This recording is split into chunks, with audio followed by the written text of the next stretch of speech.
Even I couldn't believe that I was sitting in the same room with these people, and they were working with us, planning an entrepreneurship course. And the result is that in 5 days, on May 19th, we will launch together an online course titled Entrepreneurship Through the Abrahamic Lens. There will be 60 students from these various countries, attending this online course. And this is even more proof that entrepreneurship can bring hope and is also just a fantastic tool for academic diplomacy. Lastly, just a minute before we begin, and I know your leaders are waiting, I'd like to say a big thank you to all of you. It is your enthusiasm, it is your love that we feel that encourages us to continue and make the best entrepreneurship program in Israel and the best entrepreneurship program in the world. So a huge thank you on behalf of the whole Yezamut team. Thank you so much. Now on to our leaders that never stop. Meet cohort 5, led by Karen Pollack. Our students want to make the best out of their university experience.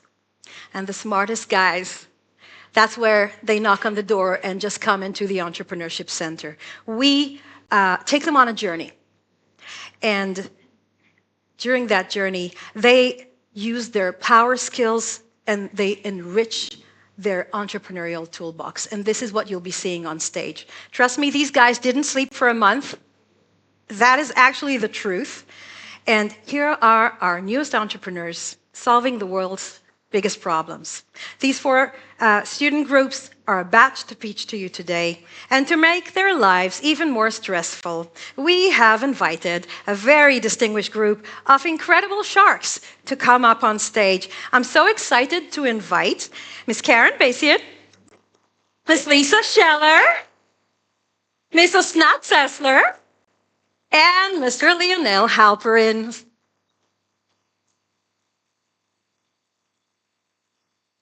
Thank you for agreeing to be here today and for challenging our students. If you're all here for the first time, here's how this works. The students will pitch for 7 minutes, and their pitch will be followed by one question by one of our sharks. And once all 4 pitches are over, we will ask you, the audience, to be the sharks and to vote and decide who wins a very nice check of 10,000 shekels. So, without further ado, let's start. Safe Sense. Let's see your startup.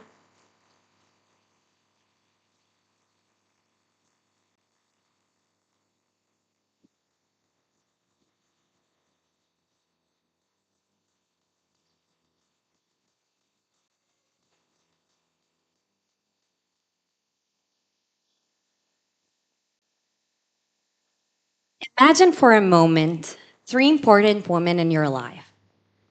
Perhaps your best friend, your daughter, your wife, or even yourself. Now imagine one of them is about to become a mother.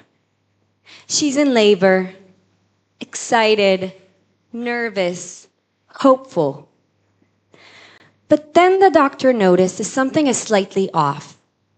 The baby's heart rate is unstable. Suddenly, excitements turn into uncertainty and worry. Within minutes, she rushed into surgery, a C-section, because the medical team doesn't want to risk missing a true emergency. But here's the alarming truth. Statistically, at least one of those 3 women will experience birth through a C-section. And if caused by suspected distress, there's an 85% chance that the surgery wasn't necessary at all. Over the past 40 years, the rate of C-section has increased by 400%. Yet the number of babies born without damage caused by distress hasn't changed since the 80s. We often think of C-section as a routine part of childbirth. But surgically cutting open the abdomen is neither simple nor ideal procedure.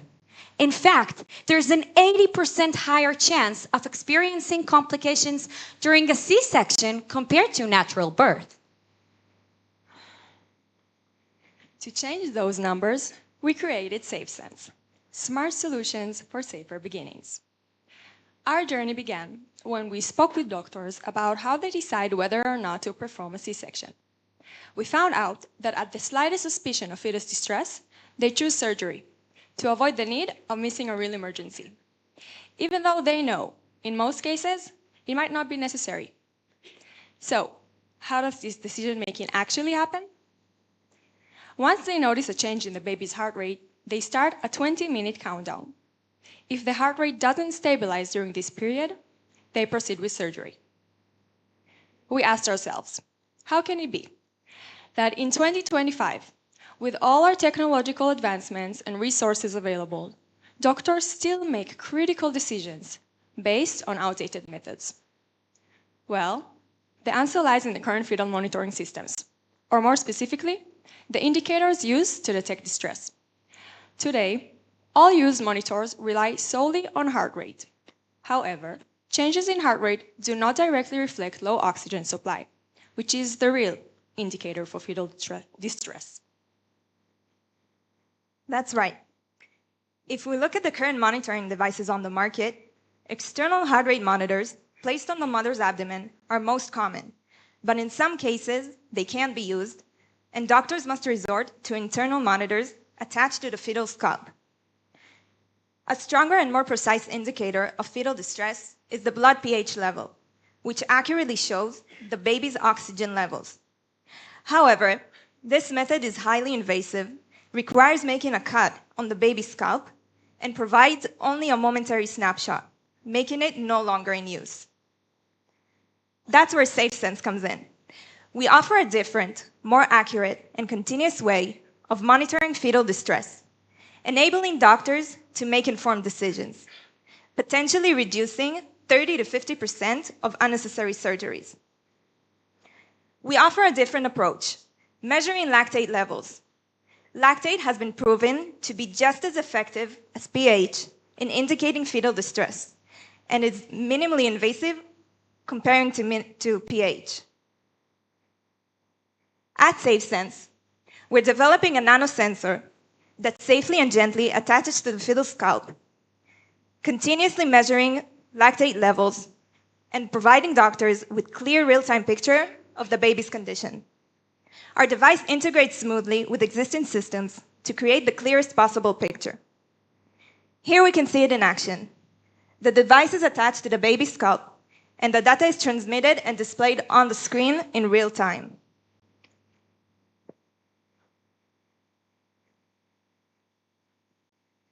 Thank you, Neta. Beyond its groundbreaking clinical impact, SafeSense represents a compelling financial opportunity. Each unnecessary C-section costs the healthcare system $20,000 more than natural childbirth.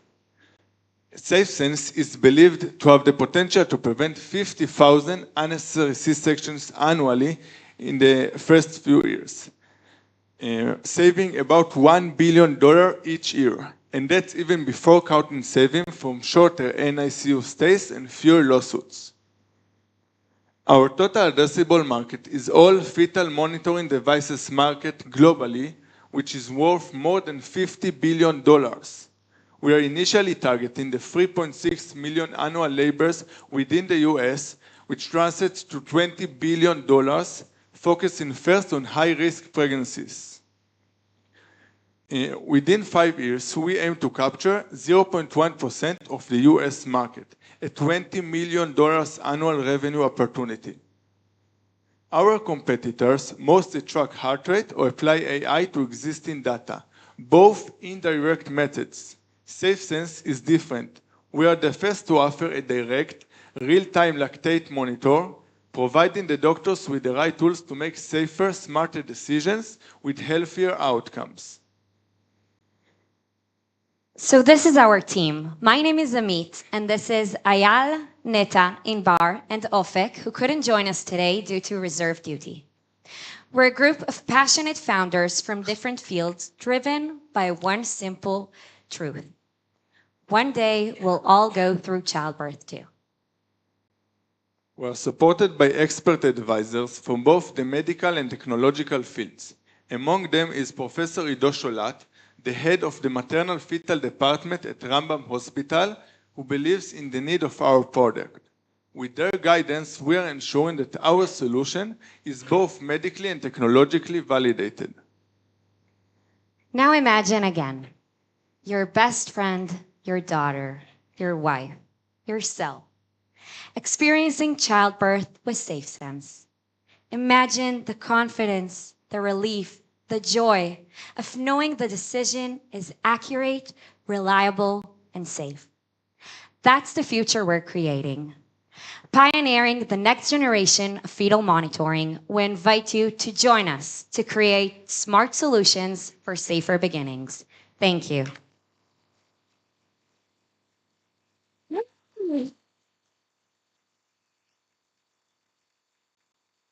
Wow, that was a wonderful presentation. Thank you so much. Thank you so much. And Karen Bazian, thank you for being here with us today.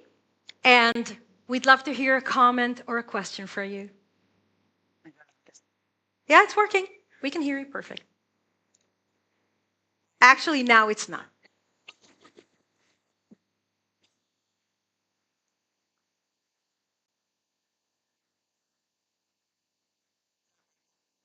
It is.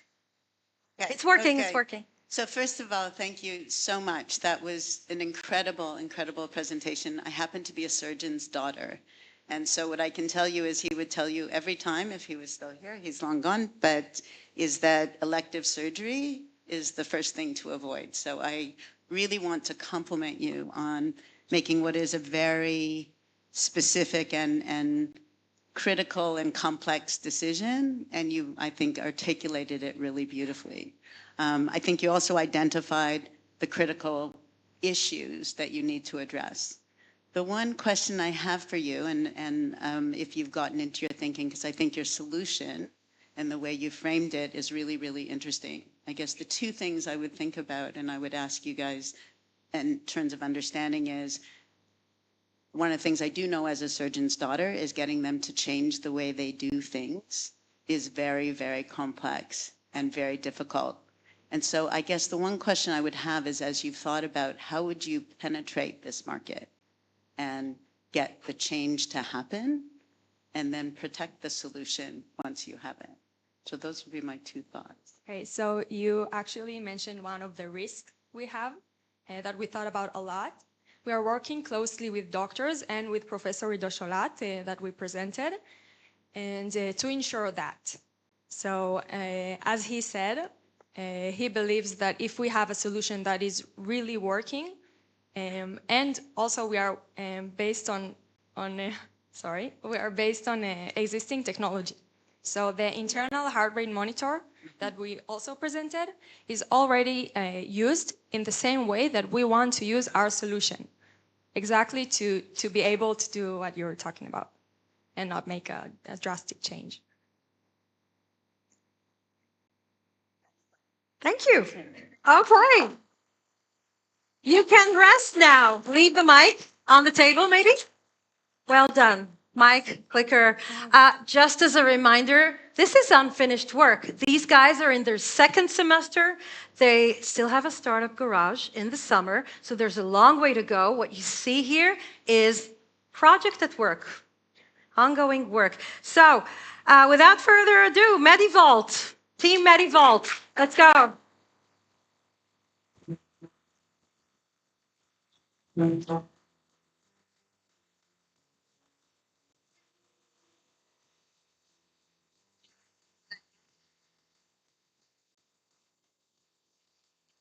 One. Good morning.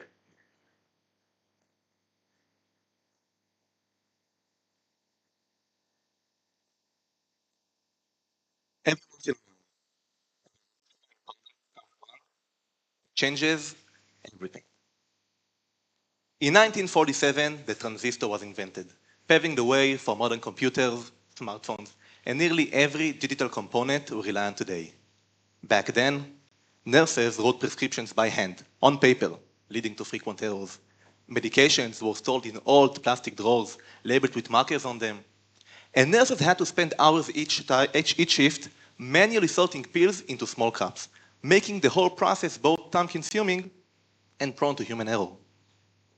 Fast forward to 1991. Tim Berners-Lee launches the World Wide Web, revolutionizing the way we share and access information.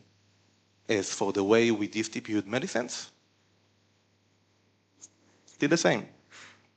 Continue to 2007, Steve Jobs introduces the iPhone, forever changing the way we communicate, work, and live. No offense, Android. As for the way nurses distribute medicines, you guessed it. Still the same.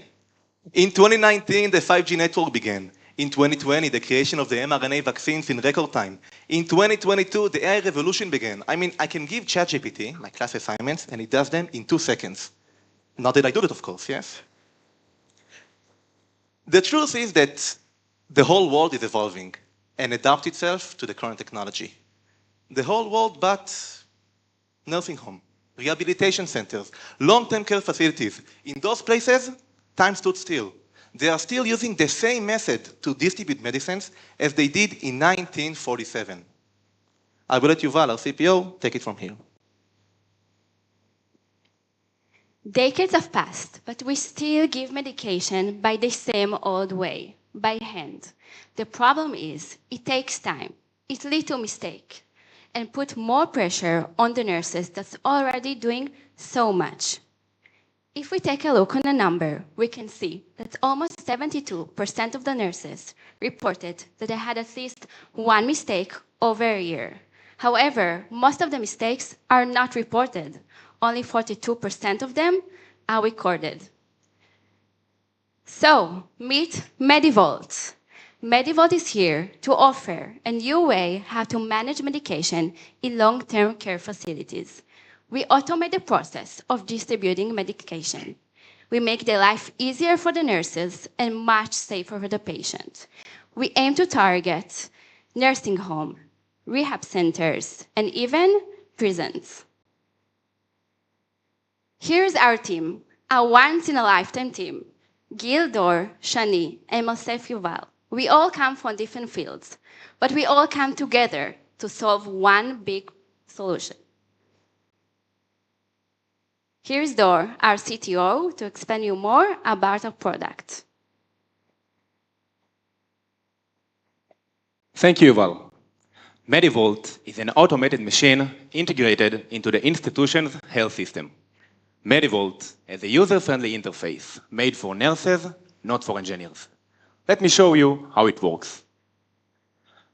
As you can see on the screen, this is our user interface. Our users are the nurses, and all the nurses have to do is click on the relevant type of treatment, morning, noon, or evening. A screen will then appear with all the relevant patients, and the nurse simply needs to pick the patient who needs to receive the treatment, and a tray will come out after sorting and arranging all the medications with a specific app for each patient. In addition, our systems tracks the inventory of the medications and accordingly can make orders for the relevant medications. There is also monitoring for the condition of all patients and the treatment they receive. In other words, nothing needs to be done manually anymore, and everything is under one simple and very accessible machine.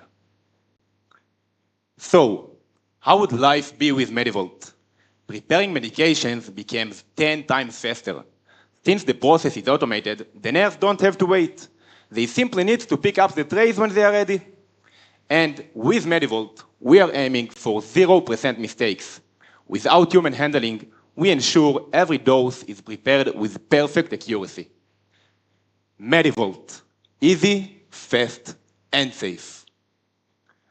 Now, let's talk about the market. The total market is huge, a $15 billion globally. We are focusing on a $5 billion segment in long-term care and aiming for just 1% of that in the next 2 years, a realistic near-term revenue. Thank you, and I will let Shani continue. Thank you, Dor. So, let's talk a little bit about the business model. MediVault operates on a monthly subscription model that allows the small to medium facilities to prepare ahead and promises us a recurring revenue. We took a look at the market, and found a clear gap. Some of the solutions are automated, but too expensive. Some are affordable, but not smart. Medivolt is the only one that checks all the boxes. Smart, suitable to small to medium facilities, and affordable. We look ahead with pilot launching in 2025, going through the regulatory path in 2026. In 2027, we plan to begin sales and staff training. But we don't stop there.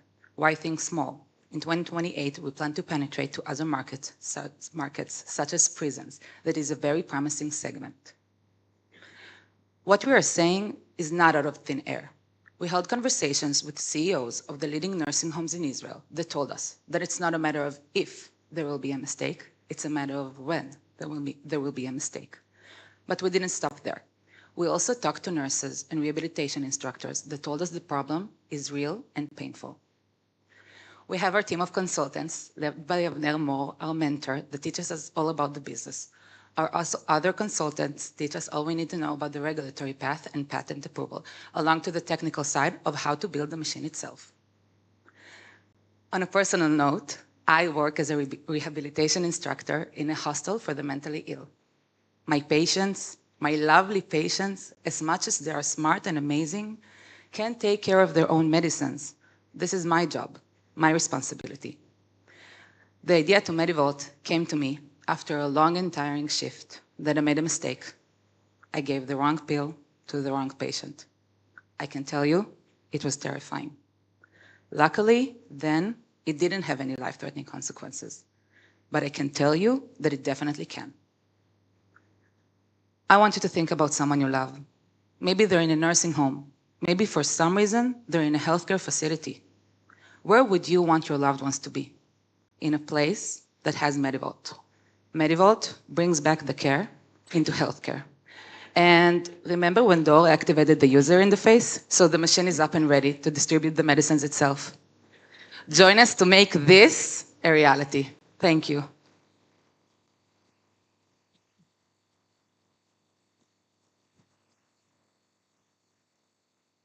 Thank you so much. I need the mic. Oh, that is good thinking. Great presentation, guys. Thank you. Please, Provo. Outside. And Team Medivolt, we have Lisa Scheller to ask you questions and challenge you a little bit. Yes, you are.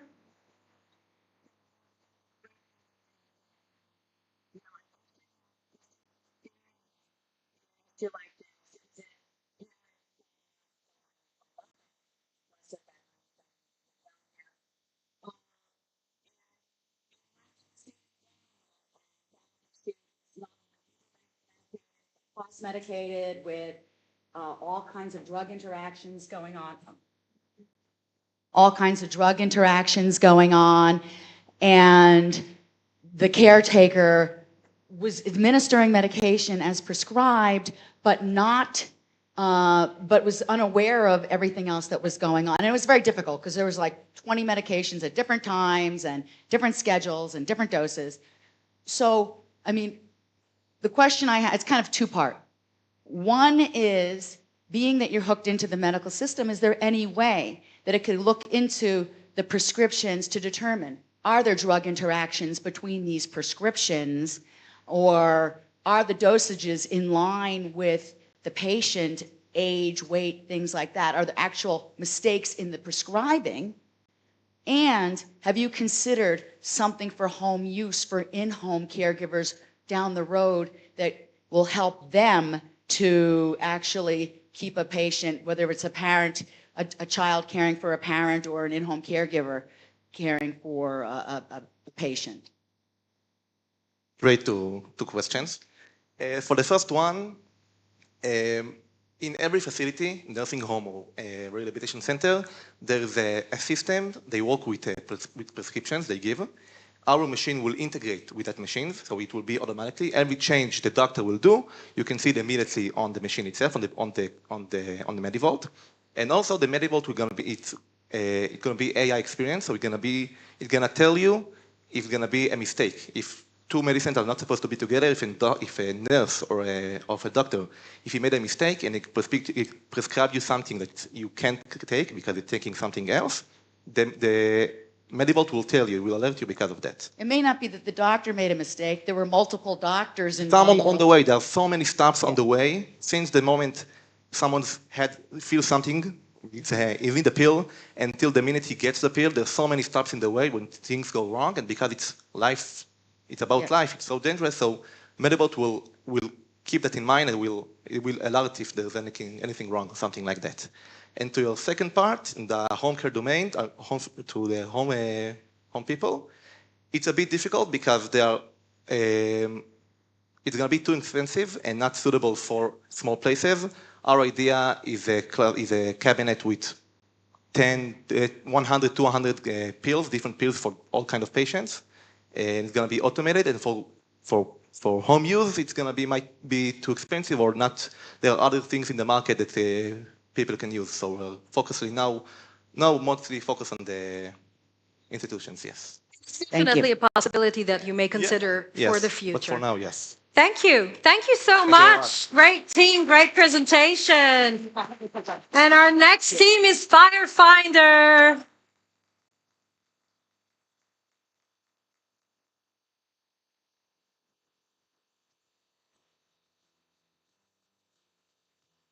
לעלות לגמרי.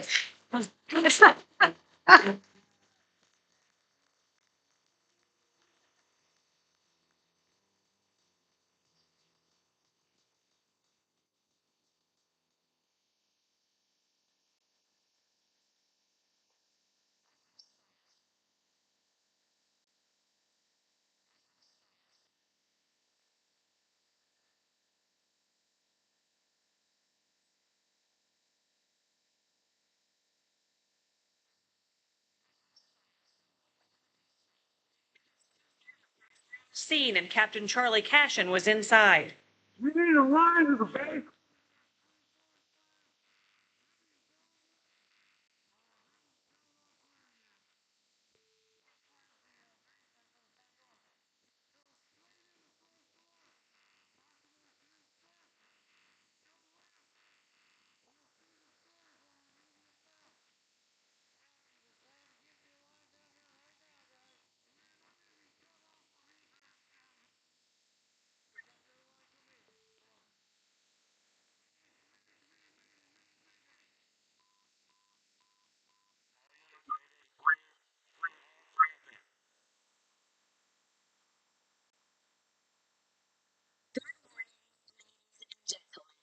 Today, we're here to solve a burning problem. Literally, we are Firefinder, a team on a mission to turn chaos into control when every second matters. As you saw in the video, firefighters face this problem daily, but inside, with fire, smoke, and lives on the line, navigating becomes slow, dangerous, and confusing. One wrong turn in a maze of halls and stairways can cost everything. Without real-time navigation, firefighters are left to guess, and guessing costs lives. That's why we created Firefinder, the first indoor navigation system built for firefighters. We're a team of leading students from computer science, engineering, and geography, all united by one mission: saving lives and making firefighting safer. With our combined skills, we're here to bring real innovation into emergency response. But why us? Shiko Bardov, a former fire commissioner of Judea and Samaria and a longtime family friend, came to Idan with a challenge. We need indoor ways for firefighters, he said. Today, firefighters use old-fashioned methods to navigate, such as paper maps and even verbal directions. This is Firefinder. Indoor ways for firefighters, but also instantly connects to the fire alarm system to the exact fire spot, guiding firefighters safely and quickly to the right location. update routes as the fire spreads, all in real time. And if needed, the location can be manually changed depending on the mission. Bottom line is, Firefinder turns confusion into clarity. Thank you so much. Hila, the stage is yours. Thank you, Dani. So now let's understand how the system works. First, the fire detectors detect the fire and send the exact location of the fire to the control panel.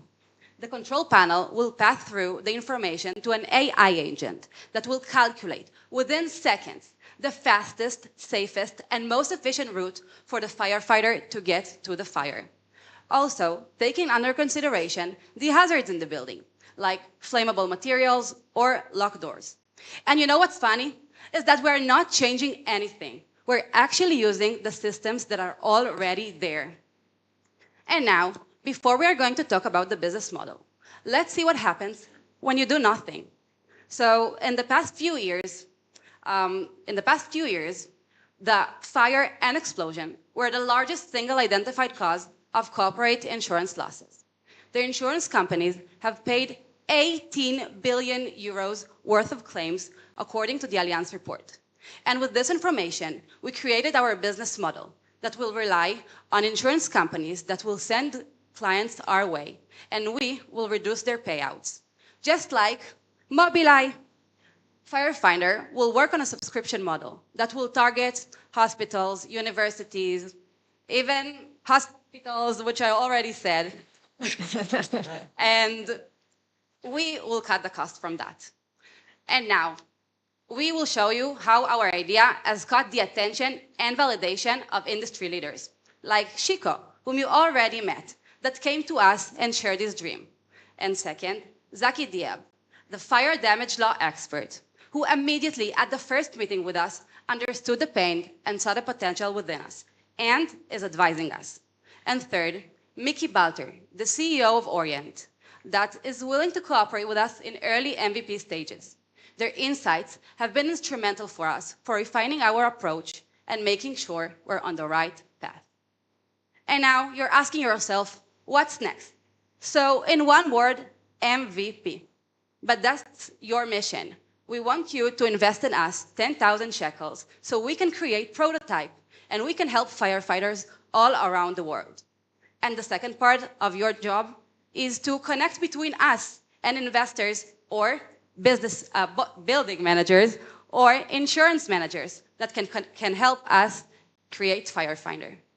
Thank you very much for listening. Behind me, there is a QR for our website. You're welcome to scan it up and learn more about us. And of course, I invite you all to join us and solve a burning problem. Thank you very much. Thank you, team. Thank you so much. Do we have a microphone for our sharks? I saw the microphones being taken. Oh, there's one more. Perfect. So, thanks for a wonderful presentation. And we have Ossie Sessler to ask. Okay. Can you hear me? Absolutely. Okay, so first of all, thank you for the presentation. I have to say that Chico is a family friend as well. So we need to switch. If I knew that, I would consult him before to get some information.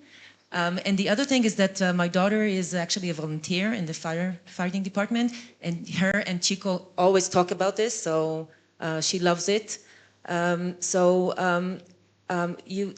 did not understand completely the total address, the TAM, actually, the market, because I understand that you're actually targeting the insurance companies.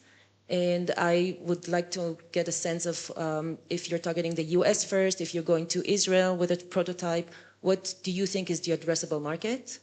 And a little bit about the competition. I understand that today they use, again, from my daughter, so they use some other thermal, something that they have on their helmets with thermal vision. So I don't know if this is on top of that or if you're going hand in hand with the thermal or if it's replacing it. And then it would bring you to actually working with the firefighters to make sure that they use another system, and if it's would be a hard shift or it would be an easy shift. First of all, thank you for the questions. We would love to speak with your daughter after as well. I will start from the market perspective. If we're looking on similar business models today on product that help insurance companies cut costs, same as in the US, we have Notion or Ting. In Israel, we have Ituran, Mobileye, all of that. So only based on the financial data you saw, let's say they pay €1 billion per year for damages. If we can cut that cost by maybe 25%, that's like a conservative number, based on the existing models, they will pay us about 15% fees from the 25% that we will reduce fees for them. And that's the addressable market for us, is all the insurance companies around the globe. Of course, we'll start some pilots in Israel. Then we have Zaki to help us with regulation for the European and insurance companies. For the second question, as you saw, we are planning to implement our product within the existing smart devices or helmet the firefighters already have. Of course, this is like very futuristic and advanced, so we will always have our MVP to start from an app or some tablet they can carry with. And in the future, we are planning to include it as some sort of VR, so also the firefighter can have his hands free, and the thermal products only help for the vision to see. We give some sort of crisis management application and solution that give a comprehensive analysis of the situation, not just for the specific firefighter. Wonderful. Thank you. Thank you, Team Firefinder. Great presentation. Team Annie, your turn.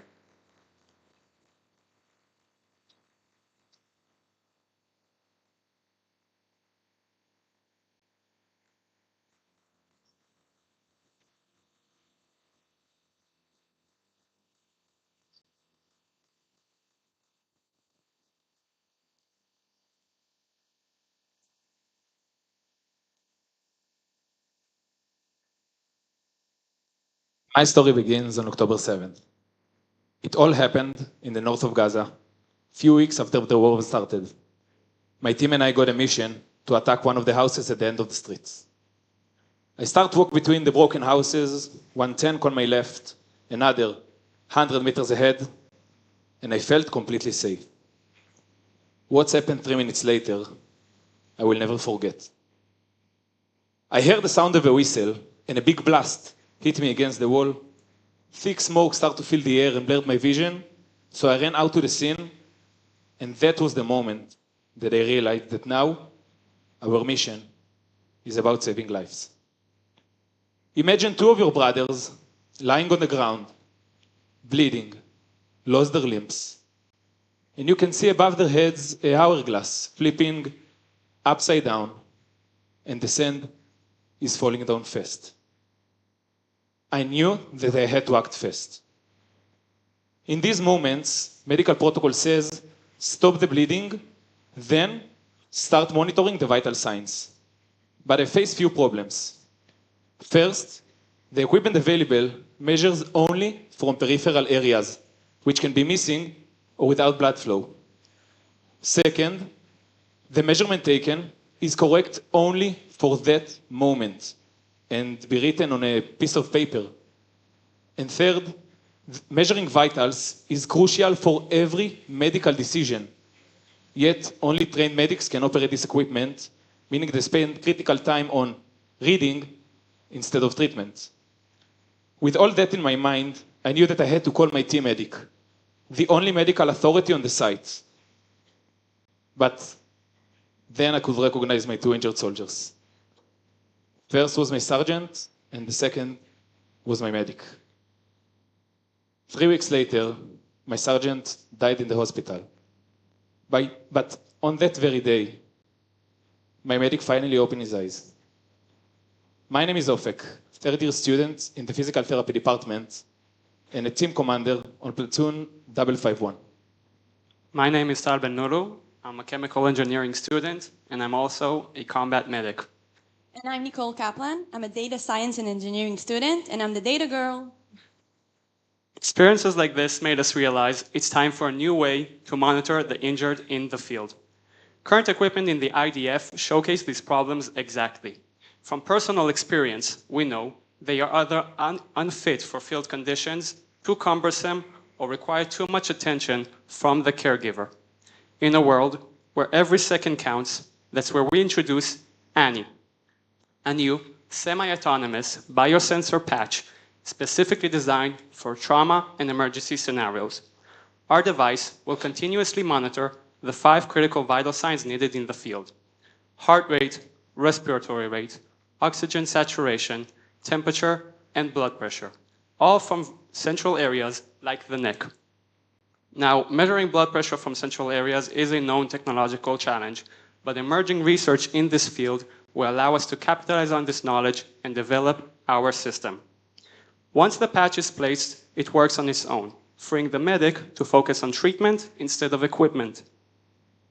The data gathered from the patch will be displayed on a monitor, like a tablet or smartphone already common amongst first responders. That same data can be sent ahead to hospitals so they'll prepare for their incoming patients, hopefully improving communications and results.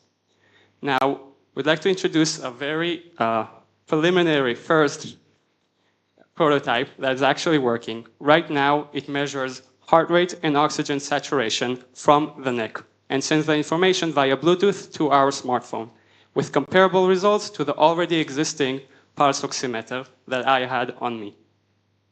We envision our app easy to use so anyone will be able to handle it.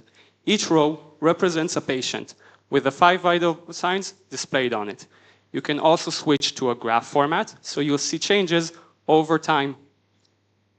Medics and doctors can also add important information like the placement of a tourniquet. In the IDF, we commonly call it a CAT. Once the CAT is placed on the selected limb, you can go to the patient's notes where you'll see when and where it was placed, along with any other important information they chose to write down to pass forward. At night, dark mode will make the display easier on the eyes. Thank you, Tal. So we've actually already talked with top trauma doctors and relevant decision makers in the IDF. We didn't have to explain much. They immediately understand the need for a device like Annie to fill the gaps they currently have. A commander from a special unit even suggested we'll do field trials with him and his unit. Our business model relies on both selling the Annie stickers and the Annie app as a service. And our customers are mainly first responders from military units and civilian rescue teams, where in the future, our vision is to cooperate with hospitals and be everywhere, like the defibrillators are spread out these days. According to researchers, the emergency medical services market is growing, and it's growing fast. It's about to reach $80 billion by 2031, showing that there is a big market for Annie to fit in. Our competitors target both military and civilian markets, but the devices they have today are bulky or give partial solution only. What Annie brings to the table is an end-to-end system that connects the field to the hospitals. Our idea comes from a very personal story and addresses a real, urgent need in the field. Our goal is to save lives by providing a system that is reliable, easy to use, and adaptable to any trauma scenario. Join us to save lives anywhere, anyway. Thank you. Well done, Team Annie. Well done. Lionel Halperin, you've got the stage. Thank you. Thank you for the presentation. I'm not sure I'm the right person to ask you a question. I've done 1 day in the army in Switzerland, and then was considered physically not fit for that. So, I'm not sure I can envision what it has been, and I can guess how urgent and important this device may be.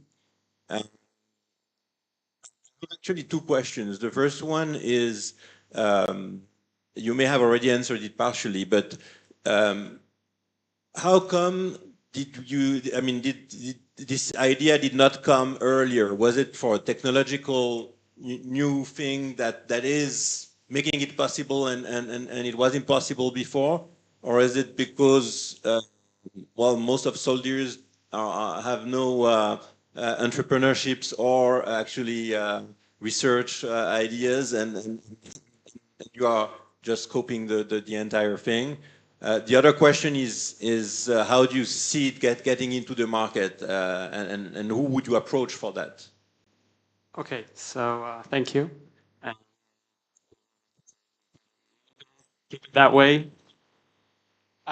So for how to infiltrate like market like the army, it is partially technological, and we see with our competitors that they're also in their very early stages. So there is an understanding that monitors should now be wireless, patch-like, central. There is this understanding now that's coming forth. And the Army, I can speak for the IDF, because that's where most of our conversations so far have been, that they are trying new things. Like one of the devices that we showed, it's called the Athena GTX. It's pretty new, and they were willing to take it on and try, but it didn't integrate well because it's so cumbersome. It had so many functions that it was just too much. And my doctor, he just didn't take it with him. It's too heavy. It's not of use. So you need to know how to speak to these markets, how to address them appropriately, and the technology now really allows us to be precise in the way we do it. And remind me the second part. Is who would you approach to get into the market? Okay, so our first, we'll start with the IDF. That's where we already have a commander that wants to run field trials with us, with our prototypes, with our MVPs. We also want to go to the civilian services. Here we have MADA. It's like the ambulance that comes first. So we also have connections there. I was there for a while. And we want to integrate there. We want to see that the product is working. We'll show that it is visible, that it is feasible, and it's intuitive and works as we want. And then we can move forward to other markets and like NATO, US Army, more civilian emergency responses like police, firefighters, whatever it is that need to have that option to monitor their injured in the field intuitively and just easy. Wonderful work. Thank you so much, Team Annie. Thank you to all the leaders. Karen, Pollack, your students rock. Well done. So, I think there's no easy choice. You've seen 4 different groups, all of them with life-saving technologies. So, such a hard choice. Even I don't know who I'm voting for. And I didn't say it'd be an easy choice. Okay, soon. You're about to see a barcode, a QR code, here on the slide behind me. And thank you so much. Noam Karni from the leaders, who's now doing a fantastic job in working all this. Thank you, Noam. You're now requested to scan. Do we have our QR code? Can we see it? Yeah. Well, when the QR code is here, scan it with your phone, and yeah, and we can see your votes live and see who is the winning team. So just a quick reminder, we have SafeSense, Medivault, Firefinder, and Annie, and the suspense is killing me, really. Okay, guys, there's an interesting picture here. Make sure you vote. I see many phones still in your hands, so it's all open. Game not over. Everybody needs to scan. Okay. Still some people voting. Still votes going on. Still of it? Okay, we'll take some time to make sure it works. Try again. Oved? Oved? Oved, it's working. If you didn't get a chance to, okay, I'm getting thumbs up. Thumbs up. Everybody's voting. Good. Do we have a winner? We have a winner, team. Okay, what's going on? I'm declaring Team Annie. Team Annie, well done. Okay. Thank you, all of you. And Team Annie, please come up on stage. Welcome. Good job. Good job. Well done, guys. So many life-saving technologies. And Team Annie, you're the winners. I'd like to invite Gary DeBode. Gary, here you are. Please come, and where's our check? Yeah. And I think, so Gary, you will be presenting a check, and please, a few words from you. Okay, Can we make this work? okay, thank you so much. Come I'm just on. going to take a quick second because I just want to reflect. I just feel like, before we get to the check, it's just, I look back at this week and I just am so blown away by all these amazing sessions we've had over the last week. And, you know, I always look forward to this one because it's so special way to get to see the students really doing their entrepreneurial thing. But there's also so many other great things we've seen. So anyways, so I just love this, and it's really, and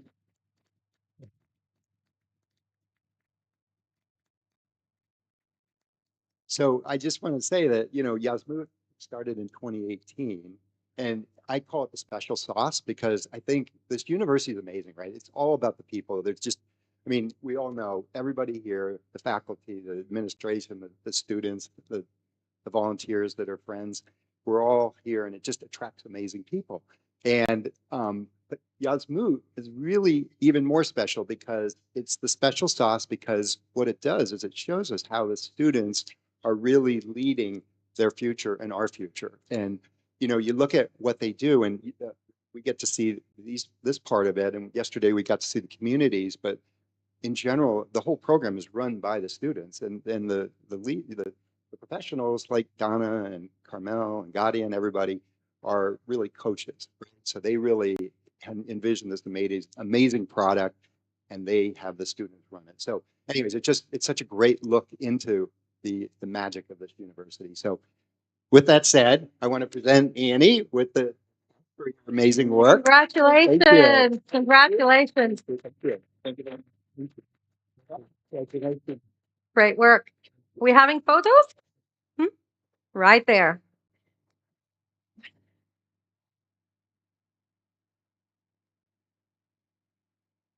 Okay. Thank you. Thank you to all the incredible teams. You did a fantastic work.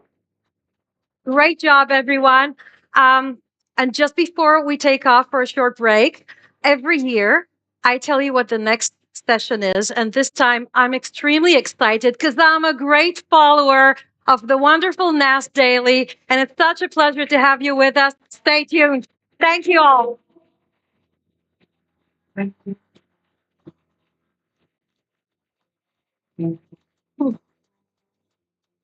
Good.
Noah Dekel, and I'm the chair of the student union at Ben Gurion University of the Negev. Yeah. As part of our work at the student union, we are deeply committed to providing students with value behind the academic degree, strengthening student life in Beersheba, fostering community engagement, and representing the diverse voices across our campus. When the university invited us to participate in the Board of Governors event and host an open conversation with Nas Daily, we immediately recognized that this tool resonates deeply with our student community. I'm truly excited to be here today and to kick off this special NMA event with none other than Yustar Yassin, also known as Nas Daily. Nustar Yassin is a renowned content creator who gained international recognition through his 1 minute daily videos that spotlight uplifting stories from around the globe.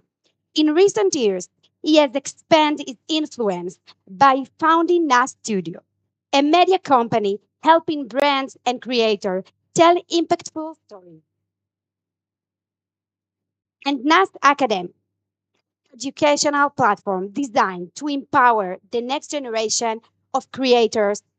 He is also founder of NAST.io, an all-in platform designed to help content creator, educational, influencer, and community builder manage and monetize their online community without requiring them to move to new app.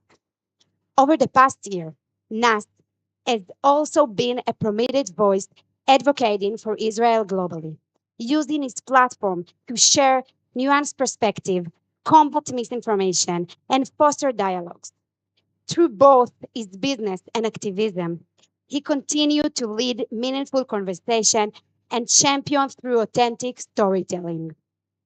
As of last night, New Star is also honorary doctorate received by Ben Gurion University of the Negev.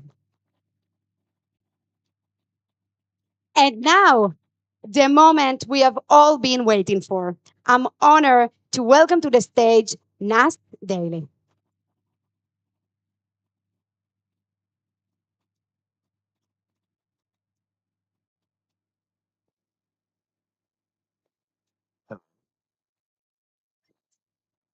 I'll talk for 10 minutes, then we'll have a nice chat, okay? All right, let's go this. Let's do this. 1948. This number is tattooed on my forehead. I was born with it. 1948. 1948. Every person I meet notices this number on my forehead. Every time I look in the mirror, I see this number. Every hour, every minute, every second, the number lives on my forehead. It even became my name. They call me Arab of 1948. One of 2 million Arabs who are stuck under Israel since 1948. And I'm not the only one with a number. You, the person sitting here, you also are born with a number on your forehead. If you're Jewish, it's 1933, the year the Nazis took over. If you're from Rwanda, it's 1994, the year of the genocide. If you're African American, it's 1619, when slavery arrived to the United States. We are all born with a number. This number is our pain, it's our trauma, it's our sadness. And it has defined us so much that we put it on our forehead. We make it our identity. But what if we could erase this number? What if we can live today without our pain from yesterday? I think about this question every single day of my life because it's hard. I was born in Arabi, which is 3 hours north from here. And in that part of the world, at least for my people, there's a lot of pain.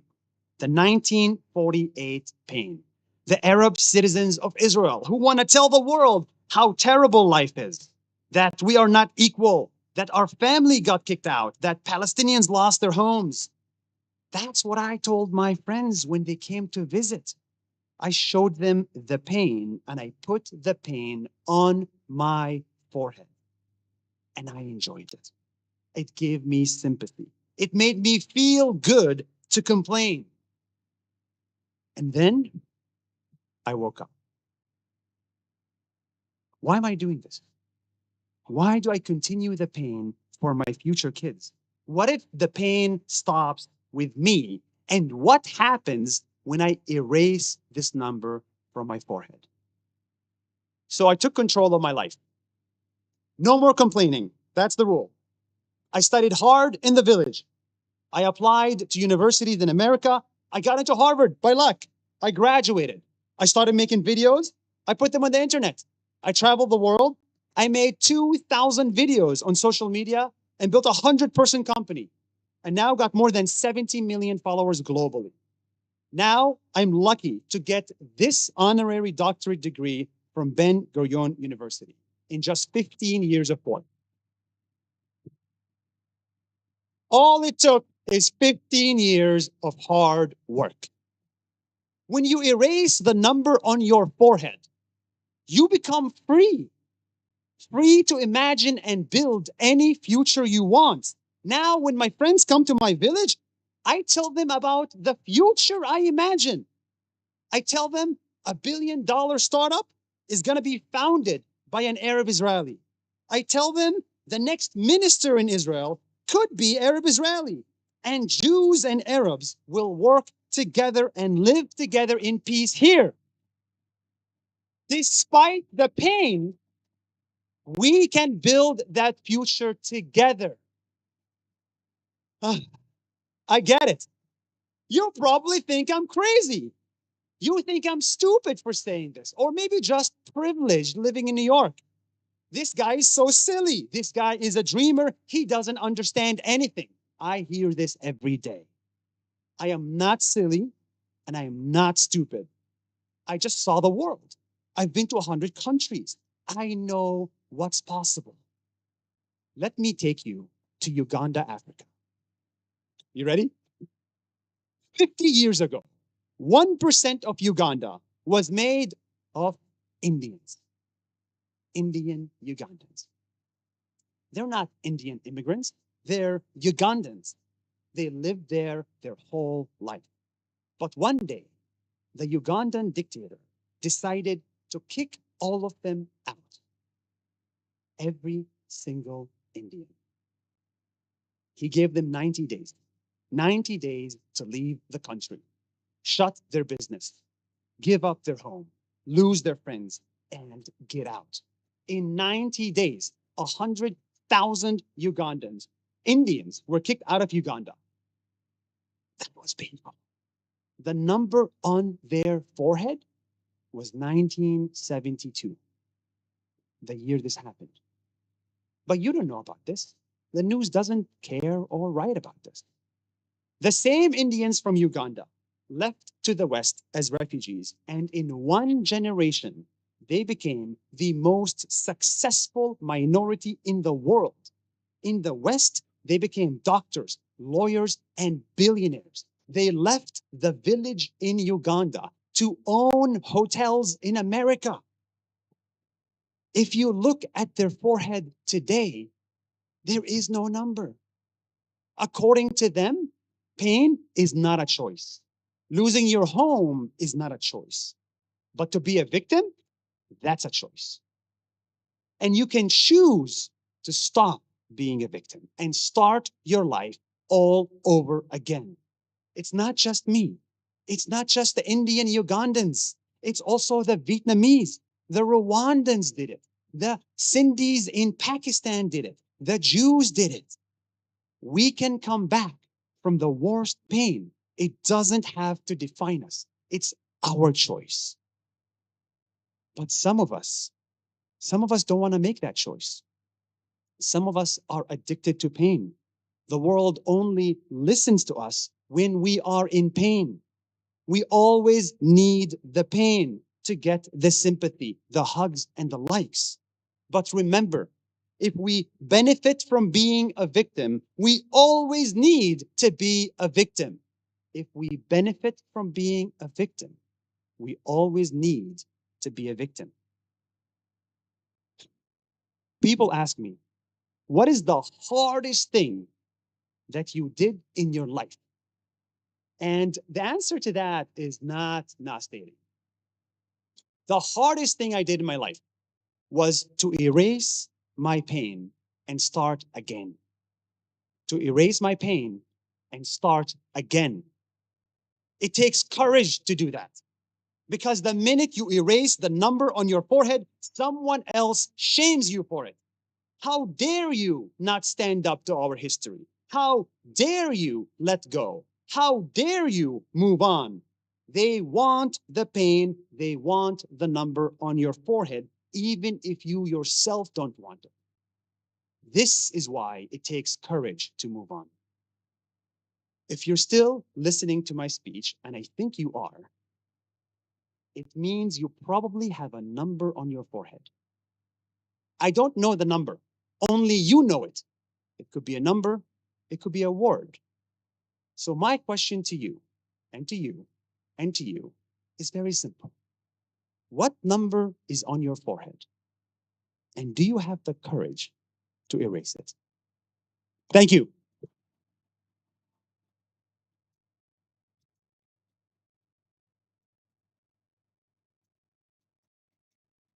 Thank you, Nas. Wow.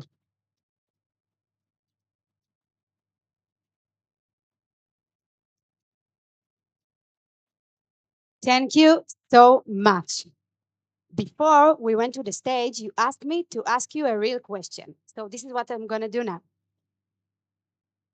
So I think the first thing that I want to ask you is something that a lot of your followers wonder about, your motivation.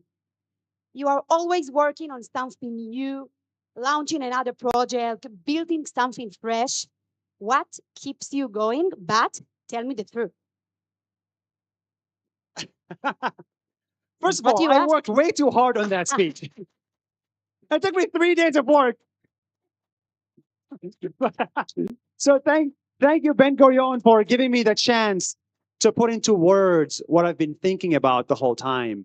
You may not be the target audience, so maybe you are. Everybody's got a number and a word on their forehead, but the target audience is really you guys. You guys, you're from Nazareth and you're from Taipi. You're Arab Israeli, so you're my target audience because I was talking to you. So I hope you enjoyed it. Uh, what's my motivation? Um, you know, I, I I think it's I think everybody spends the rest of their life trying to make the child inside of them happy, right? The rest of your adult life, you just spend it trying to please that child. That's it. So the child in me, was really motivated because it had no control and it saw things that it didn't like. I didn't like the sikhsukh in Israel. I didn't like the conflict. I didn't like seeing people hate each other. That sucks. I didn't like seeing the world be so divided. I didn't like being in the Middle East, far away from the action is. I didn't like, there's a lot of things. I didn't like being a middle child. I didn't like, I didn't like my friends. I didn't like a lot of things. So a lot of that I think gave me the motivation. And I want to answer this as well. In Islam, I'm not religious, but in Islam, there's this thing that's very interesting. It says, "Why do you pray? Why do you pray? Do you pray because you love heaven so much, or do you pray because you're scared of hell so much?" And it's like, why do you do what you do? Because you love something, or because you're scared of something so much? And I think for me is it's both. I'm scared of going back to the village days. I'm really scared. I'm scared to be Nasir from Arabi again because I did not enjoy that. And I also work because I love the fact that I get to be heard. I get to do things that I love. So it's a combination of this. I hope that answered your question. Definitely. I think that the child that you have been will be very proud of you. I don't know. Not yet. Depends on how NASIO goes. So the second question, and after that, I will move the mic to the audience to ask some real question. The past year, you have done a lot to speak up for Israel and to help explain the complexity of what's going on here. Do you feel that the conversation you sparked online have helped change people's minds? So, let's talk about why I talked about Israel. Again, what's the motivation? Because when it comes to the Israel-Palestine conflict, everybody has either love or hate motivation. Like some people that stand for Israel, maybe they do it that are not Jewish and that have nothing to do with their country. Maybe they do it because they hate the Muslims so much. Similarly, in Indonesia, the people that hate Israel so much and stand for Palestine, it's because they hate the Jews so much. So it's really what's the motivation behind why you do the Israel-Palestine conflict, understanding the motivation. My motivation is because I love my country so much. I love my home so much. I want to see it prosper. I want to see that it shouldn't, it shouldn't be this hard for a kid from a village to make it in the world. Whether a Jewish kibbutz or an Arab kibbutz, it shouldn't be this hard. We should have so many more opportunities. I think a lot of us are distracted by the pain. The pain is distracting. We're in the middle of war. It's distracting. And my dream is to one day not have the existential distraction and just focus on doing startups together. Making the Negev more green. Like that'd be so fun. Tourism in Israel. It's the world's best country for tourism. That's the vision I want to get to. And this is why I speak up today. And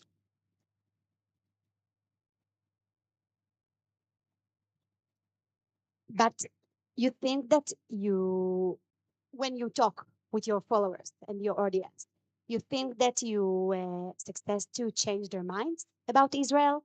So what's interesting about Nas Daily is that it was the first Israeli media that reached people in, let's say, Bangladesh.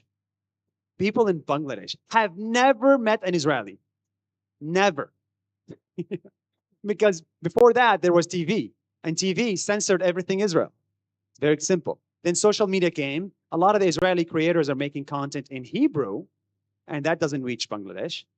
So in that case, Nas Daily was, because from 2016 up, the first Israeli, and it's the second Israeli export after Gal Gadot. So number one, the truth. It's the truth. And but this export of Nas Daily, people love Nas Daily in Pakistan, for example. Why? Because we have Nas Daily Urdu. So we also localize our content to Urdu, and we have Nas Daily Arabic. We localize it to Egyptians, and to Moroccans, and to Libyans. So we have 5 million followers on Nas Daily Arabic. They don't speak English. So for them, what the hell is this? I like this guy. I used to like this guy. He's cool. He's traveling the world, He's got an amazing girlfriend. And I mean, they're checking you out for sure. And yet he says he's from Israel. You cannot say that. And so I think it was a big shock. Nas Daily was a massive shock to millions of people who, for the first time in their life, were confronted that an Israeli person could be not Jewish and could be okay with Israel. And I think that's why it caused a lot of pushback. But again, only pushback creates change. I have never seen change without pushback. Have you ever built muscles without rupturing the muscles? You cannot grow at the gym if you don't tear your muscles apart. So what I saw in the last 2 years is tearing apart some of the fabric of my followers, but hopefully it gets back stronger. Thank you so much. So now, and thank you for the questions. Now the mic is going to you, and I'm counting you to keep with the real questions. So thank you. No favorite color questions. So Ina will help me.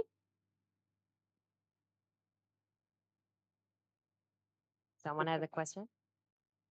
The president wants to make sure only students ask questions. So donors, take a seat.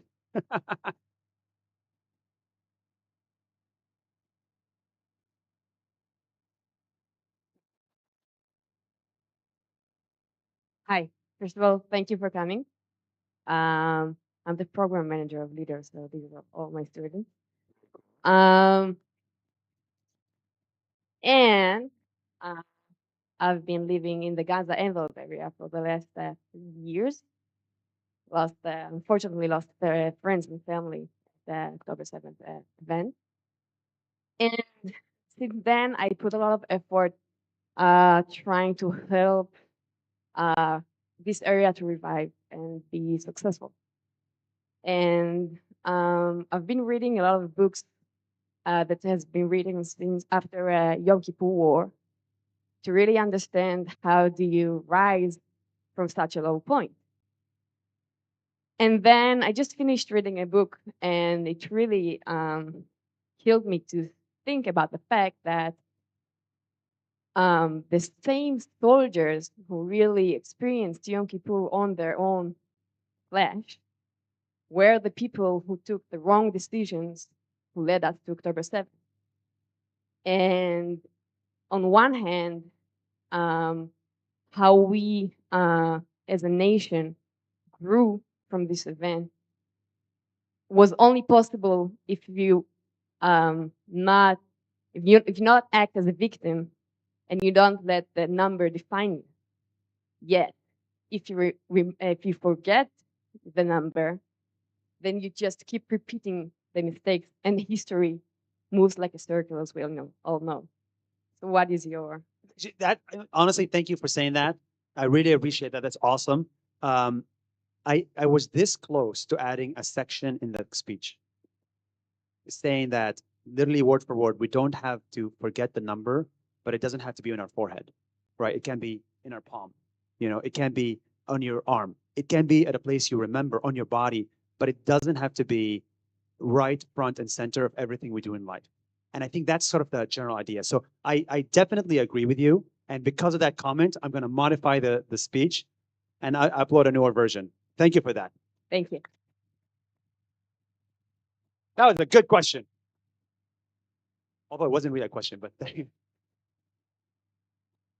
go, go, go, go. Come on, come on. Hello. Hi. You just, sorry. Sorry. Hi. Ask your question fast, fast. Okay. How did you reach to the idea to go on startups around the world, and in order, I think, maybe to market them and to open them to other people around the globe using the internet from traveling from 1 minute? So for me, it's interesting because it was completely different, I think. How do you go from making 1-minute videos to building startups? That's a question. That's a very good question. So everybody knows pyramids, right? The Giza pyramids or the Egypt pyramids. Okay, most pyramids in life are like this. But when you're a content creator, the pyramid is like this. Does that make sense? So the top of the pyramid is the creator, and when the creator dies, everything crumbles. If the creator, because it's so like social media creators, like when you take a 1-week break, everything dies. The metrics go down, like your career is over, basically. So it's like a guinea pig. You had like a hamster wheel. So I never liked that. I never wanted to be an upside down pyramid. I never wanted to be famous. People that grow up in a village in Arabi do not dream of being famous. It is not something you think about as a child. So becoming a content creator was actually a side, what do you call it? Like not a side gig. It took my whole life away, but it was like a accident, just like babies. Who's an accident here? Oh, you're an accident too? Wow. The best accident. My mom says babies are not accident. She's talking about our fourth sibling. Don't send this to him. So what I'm saying is like, that was actually my whole life has always been, how do I build something bigger than me? Not how do I make myself big? How do I build something bigger than me? That's why Nas Daily is always about, let me tell you the stories of others. Let me highlight the stories of others, even when I'm traveling. And I realized the best way to build something bigger than you for the next 100 years is to build a company. There is no other option, unfortunately. As much as I hate hiring people, I hate HR, I hate people problems, you have to do it. That's the only way to build something lasting and sustainable. And so I'm doing what I've always wanted to do, build something bigger than me. And that's why I'm building a startup and a company. I'm not trying to go to the Hollywood route. And that's why Gal Gadot is number one. Hello. Hi. Over here. I'm a student, by the way, second year Ben Gurion.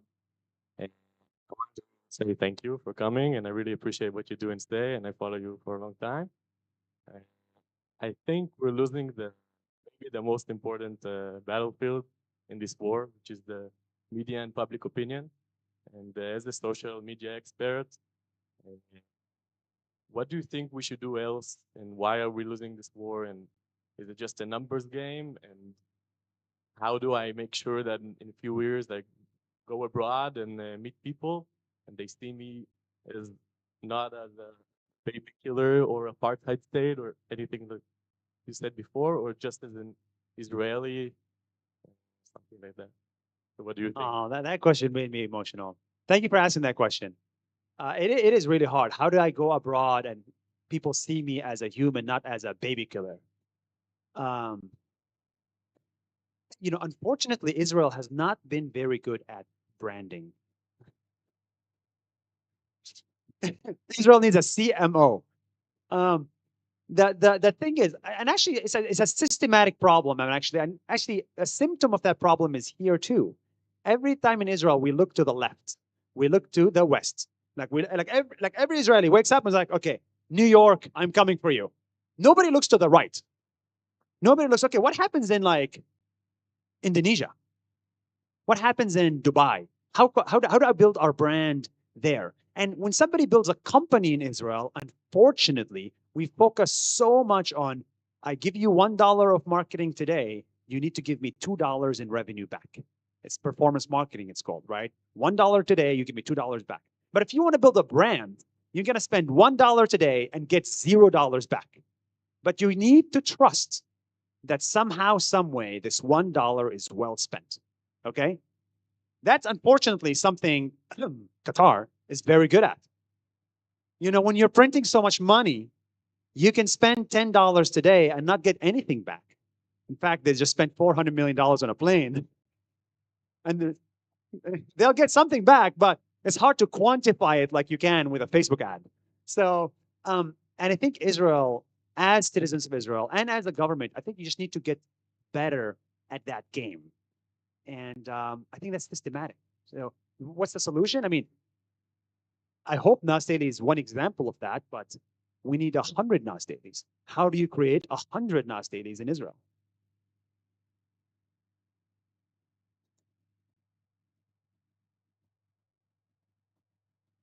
Hello. I'm retired, and Congrats. And so once I retired, I decided to become an MBA student here at Ben Gurion University. Wow.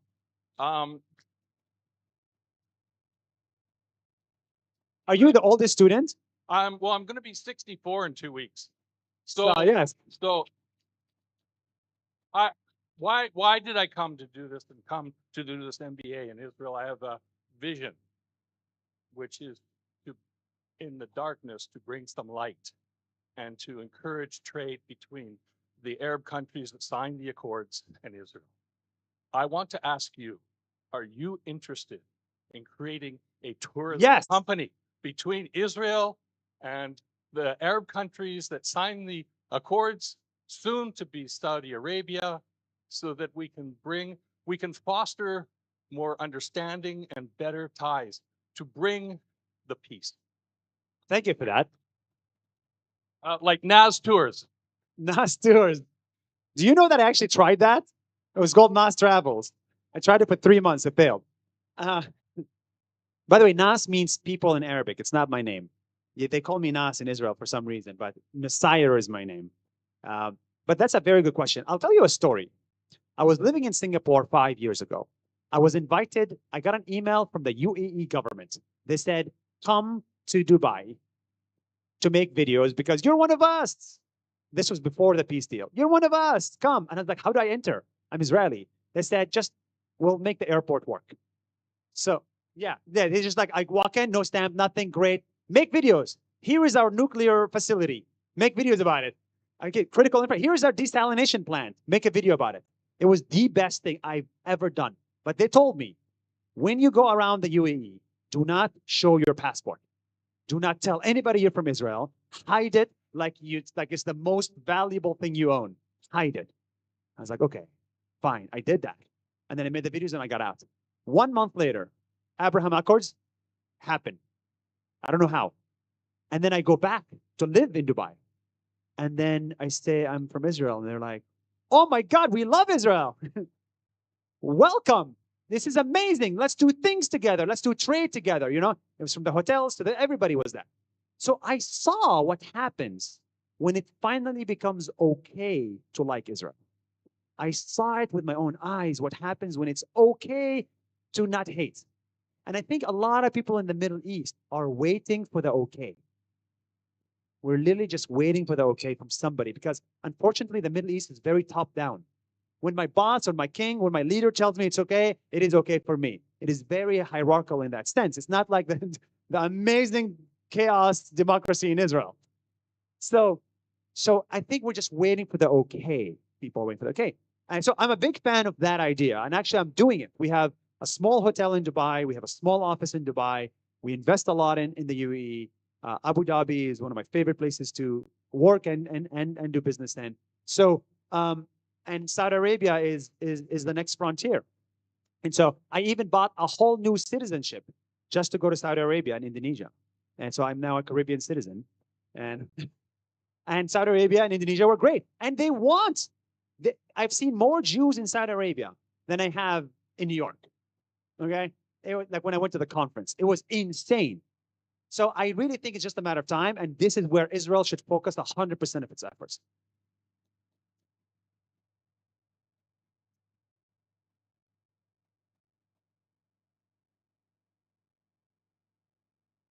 Scream.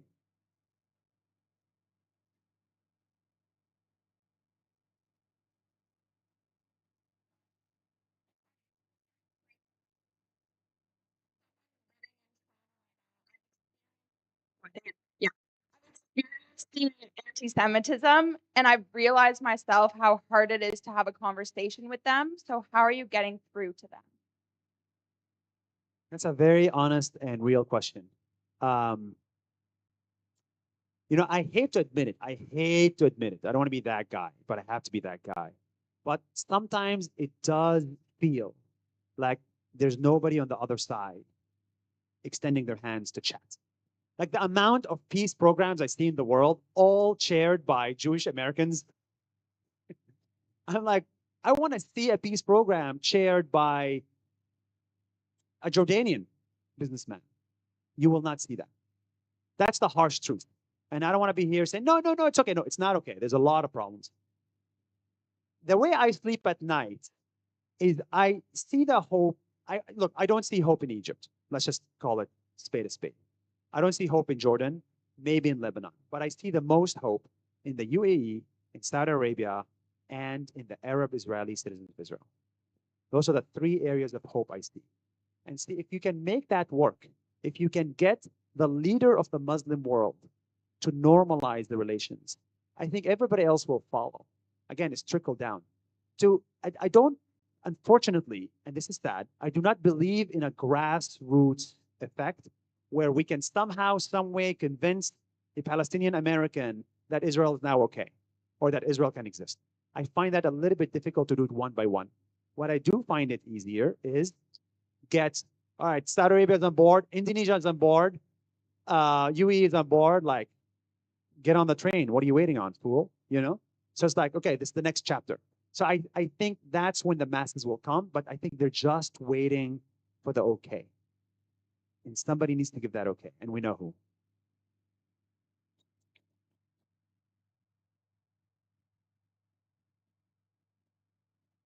Hello? Here. Wow, great voice.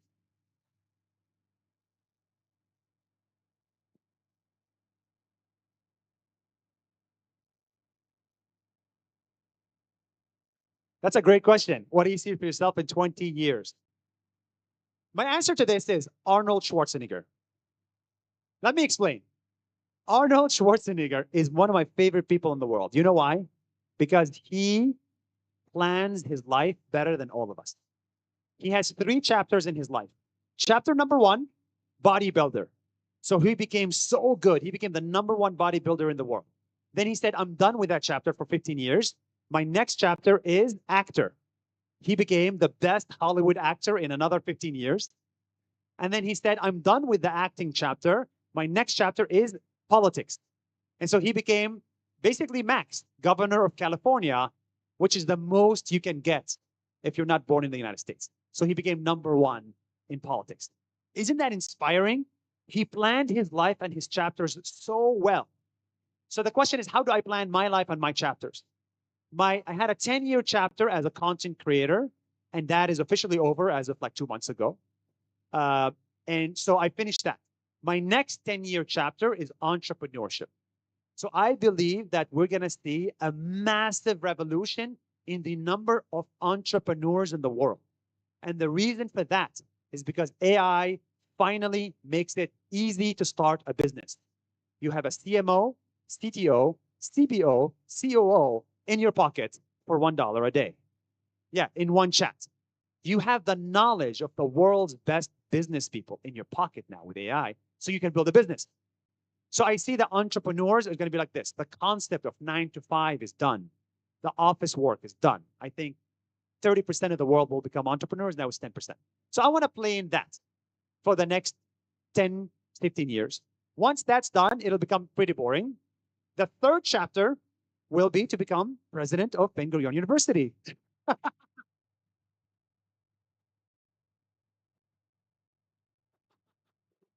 I'm joking. I don't know why I said that. So actually, I meant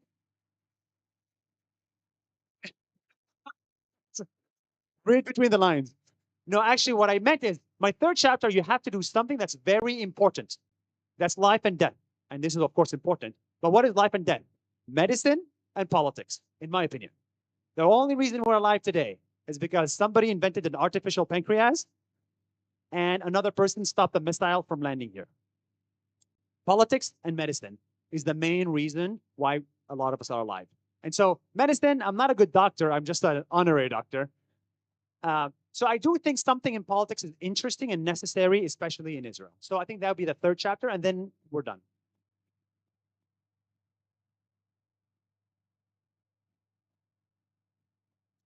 Hi.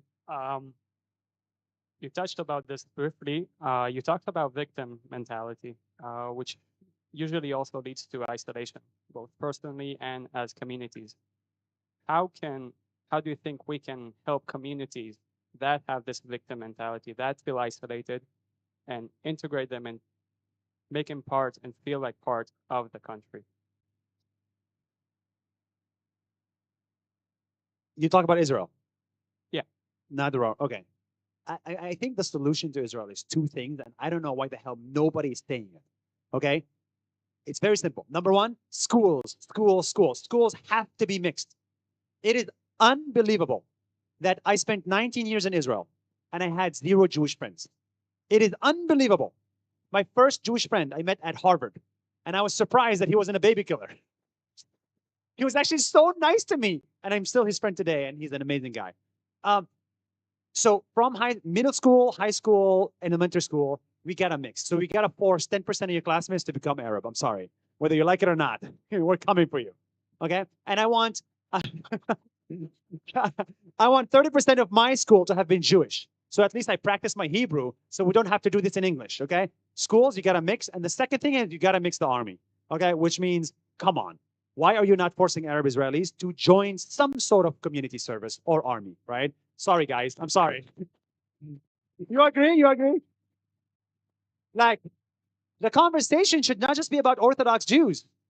You know, I think that's your fight, not my fight. But but my point is like, make me serve for Israel for 1 year, 2 years, 33 years. Force me to say the national anthem. Force me to sing it. I have never sung the national anthem. Why? You know? So sometimes it almost feels like you don't want us part of your country and we don't want to be part of the country. So I think the solution is these two things, and I think wait 30 years, and I hope we have a better future. So the next are gonna be in Hebrew. Yeah. Next year. One last question. Here. Over there. Sorry. Make it count. I'm not sure whether my question is real question as you mentioned, but okay. So I'm Asha Sastry. I'm from India. You're from India? Yeah, I'm from India. And I'm doing my PhD here. So when I got to know like you are arriving to our university, I didn't know about you. You don't know Nas Daily and you're from India.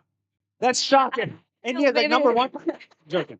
Okay, go ahead. You're busy studying. Yes, then I'm doing my PhD here. So when I got to know like you are arriving and I'm involved in the like speed dating session when we have to talk to you guys. So then I thought, okay, I need to know who's this guy. And I searched about you and that whole night I watched a lot of video.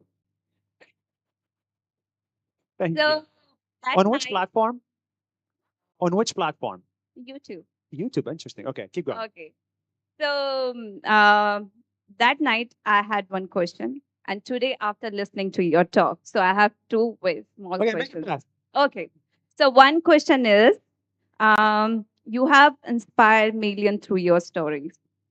What's a moment where someone else's story deeply changed you? Okay. Another question is, how do you ensure you tell stories from underrepresented communities without making them feel tokenized or oversimplified? I think everybody likes the second question. How do you involve somebody from a minority without making them feel tokenized? Well, you're talking to the token number one.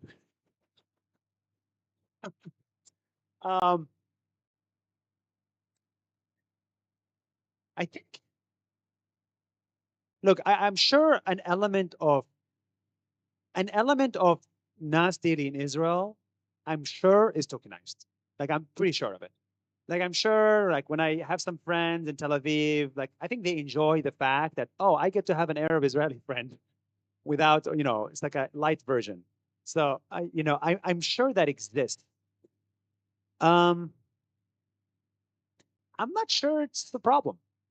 I'm not sure it's a problem. Like I think all it takes to change perception is one person. That's what I deeply believe in. And I remember this clearly in my company. I had a company that's based in Singapore. So we had a lot of Singaporeans, Indians, Arabs, from around all, but we had no one from China. And for me, I was saying so many jokes about, the Chinese government. And for me, it was like, for me, China was an object. Until we hired a head of engineering from China, from China. And he was the kindest guy I ever met. He was the hardest worker I ever met. And I was like, wow, my company dies without this guy. And I should no longer view China as just this one place where there's no emotions, no feelings, just work and have one baby. It's more than that. And that one head of engineering made me become much more aware of the world and much more respectful of every country in the world. So the way I view it is like tokenization's fine, but like, yeah, I think everybody should have a black best friend. I think everybody should have an Arab Israeli friend, right? Tokenize them. But at least the next time you say all Arabs are terrorists, I hope you remember Nasir, and you're like, oh, he's not that much of a terrorist, so maybe not all Arabs are terrorists. Most of them are. But, we start with that. We start with that, okay? I think it's great. By the way, I don't believe that most of them are. That's what I'm saying. That's what the person would believe. But I think it's gradual. I believe changing of minds is gradual. It should not be sudden. And I hope Nas Daily has gradually changed the minds of a few Jewish Israelis. And I hope that it also changed the mind of a few people who hate Israel outside Israel. So I don't have a big problem with tokenization. I think it's better than nothing, and it's a good start. I hope that helps. New Star, thank you so much. I think I was too honest. It was great. So thank you so much for the amazing talk. One thing that I took from this conversation is to be motivated by love. So thank you so much. Thank you. Thank you.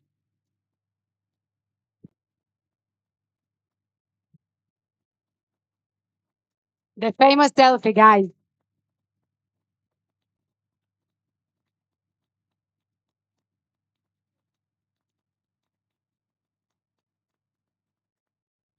Thank you so much. So we appreciate you being part of this event, and we are excited to see where your work takes you next. Thank you so much. Next on the program, guys, it's important, is Step into Science, life experiment in breakout lab season. Our students are waiting